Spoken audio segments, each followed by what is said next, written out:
Hi guys, this is Kirill, your Justice analyst, and today we're continuing with the analysis videos of the auto-finalists of the Eurovision Song Contest 2024.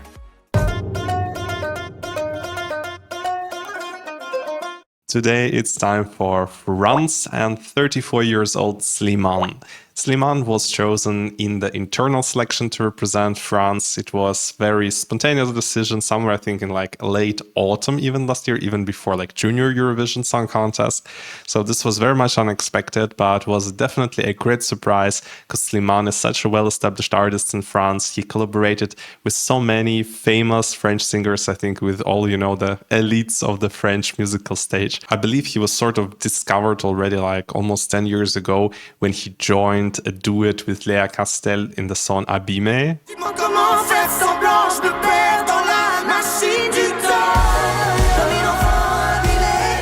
Back then, he actually won in the same year also The Voice of France, so he definitely knows how to sing well.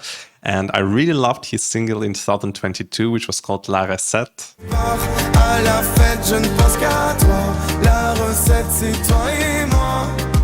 What a beautiful song with a very beautiful and important message of love.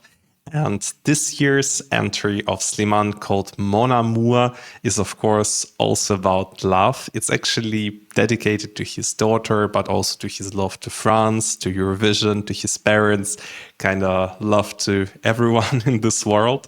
If we take a look at the lyrics more detailed, it seems to tell a sort of a story of either a long-distance relationship where people just meet from time to time, presumably in Paris, and spend some time together and then have to say goodbye to each other and, you know, then miss each other, suffering the pain, and then they see each other again. Or it can tell us actually a story of, you know, people who kind of want to be together, but they're separated by the distance. So they just, you know, enjoy each other's company when they see each other, but then they have to separate. But also a possible meaning could be that he tells about the love to his daughter and he suffers such pain when she's away and he wants that she's close to him and he wants to be close to his parents. So there are different interpretations possible. We didn't really get a very clear clarification what this text is about. I would still bet on this kind of long distance relationship, but yeah, I don't know. So let's just listen to live performance from the pre-party because I have seen the music video and I think in this song we really need to hear his live vocals, which I still haven't heard.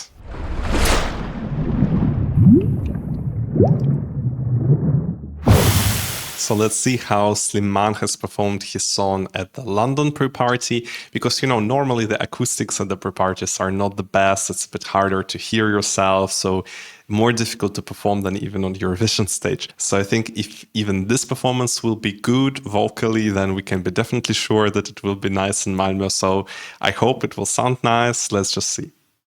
Amour, dis-moi à quoi tu penses. C'est tout sans sens. Désolé si je te dérange.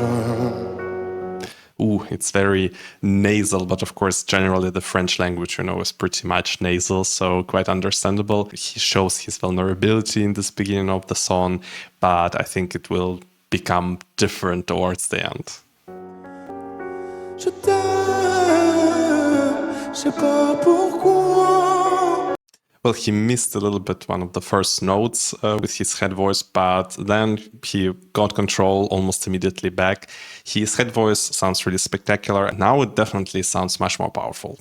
Je rejoue la scène, mais c'est toujours la même fin qui recommence. Tu n'entends pas ma peine. On en fait quoi? Ooh, so beautiful belts. Yeah, he's definitely a very good vocalist. You know, as I have said, acoustically it's a little bit difficult to perform at such small venues where you can hardly hear yourself. So I think he's doing a very, very well job. Mon amour, je ferai tout ce que je peux. Un océan dans le feu. This beat coming now in the background, very beautiful build up, you know, very classy ballad build-up, but I think Eurovision audience normally likes this kind of ballads, which are very classy, especially in their local languages, very emotional ones. It reminds me now a little bit of that song from 2012, a long time ago, Kula from Estonia.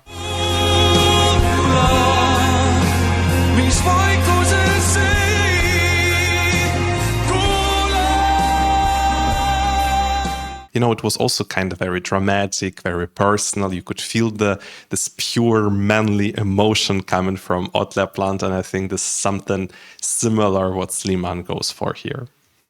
Impossible si tu le veux. Oh, mon amour, allez, reviens à Paris.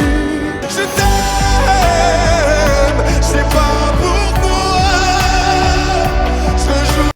Yeah, also his hoarse voice in the chorus sounds magnificent. Very, very powerful, very, very impactful.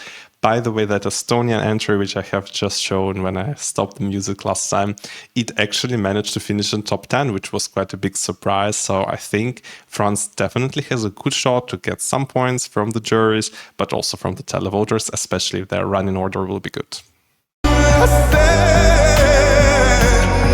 Mais c'est toujours la même fin qui recommence, tu n'entends pas ma peine.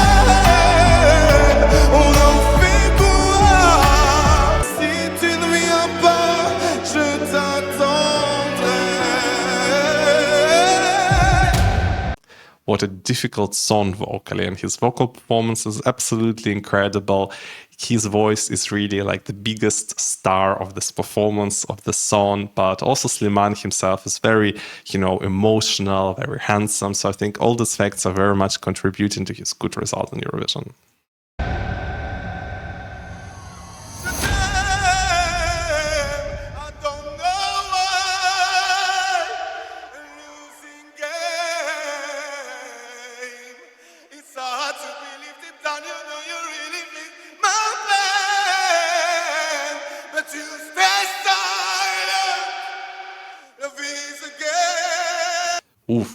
Goosebumps. Yeah, his voice is absolutely incredible. Really goosebumps now all over my body. Even if I couldn't really understand what he was singing, it was in English. I could grasp like a couple of words, pain, so on, but I couldn't really understand the whole message. I think he maybe has either too strong French accent or he's just vocalizing too much so that I cannot grasp the words properly, but it's still so emotional, even without understanding it, it goes right into your soul.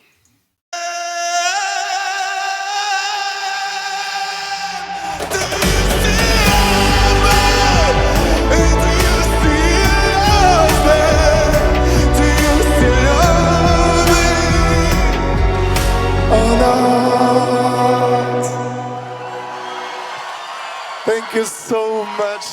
Wow, so France really came to play this year. They came not just to, be somewhere in the middle of the table. They came right aiming for the top 5 or top 10. So really, really powerful entry. It reminds me a little bit of some of those old songs like Kula, which I have shown before. But it also has this, French soul, French spirit in it, maybe a bit like Voilà had. Dans le bruit et dans la fureur aussi. Also this pure emotion, stunning vocalist, so really, really great job. So I think it is not really a big surprise to see that France is currently ranked 6 in accordance with the bookmaker odds. Well, there is quite a gap, I would have to say, to the place 5, so he's still quite far away from the top 5. And he doesn't really have such a huge advantage against Greece, Israel, Belgium, who are coming after France. So I think this song definitely should finish in top 10. If not, I won't be very much surprised because I really expect that he will finish pretty high. I actually definitely can see him squeezing into the top 5, let's say getting Ukraine out of top 5 and getting into there, because for me this song really targets similar audience like maybe Italy last year.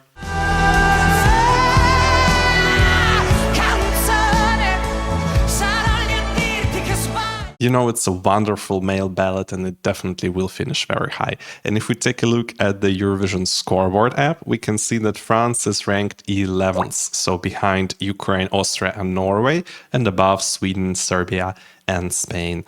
Well, we kind of know that, you know, male ballads is not really a typical genre which the Eurovision fans tend to prefer, so I'm not really surprised that it's ranked slightly lower there, but it's still very high placement, because for this kind of ballad I would be not surprised to see it even on place 20 in the Eurovision community app.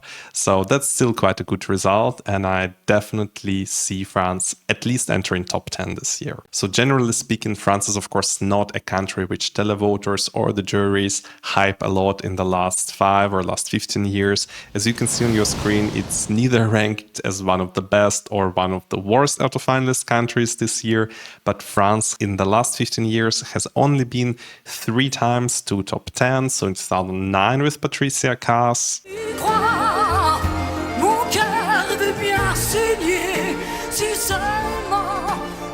then in 2016 with Amour, who was actually one of the main favorites to win that competition.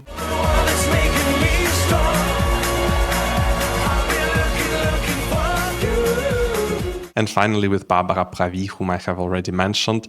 So I think this year it definitely will be the 4th time for France in the last 15 years, or then better to say last 16 years, to enter top 10. So I'm pretty sure that he should make it, even though last year, you know, almost everyone was expecting that Lazara will also be in top 10 or maybe even top 5, maybe even winning. And then in the end, you see where she has finished. If we talk about the staging concepts, we had that official music video where he was performing, where the light and the camera was very much focusing just on him. The rest was pretty much dark around him. And then we had that live performance where he was performing, I think, at the Arc de Triomphe in Paris for like New Year's countdown or something like that.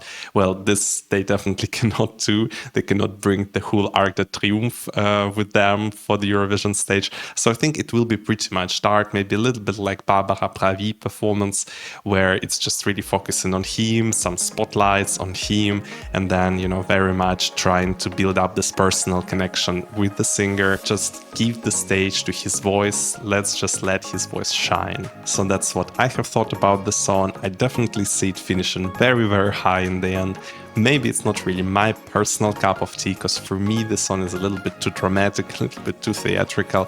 That's not something I would listen to in my headphones when I'm heading to the city, going jogging or whatever. It's not really my type of music, but I definitely appreciate his effort, his emotion, his voice a lot, and I can't wait to see what kind of live performance he brought to Malmö. And don't forget to like this video, subscribe if you're new to my channel, and please join me for the next videos about the participants of Eurovision 2024.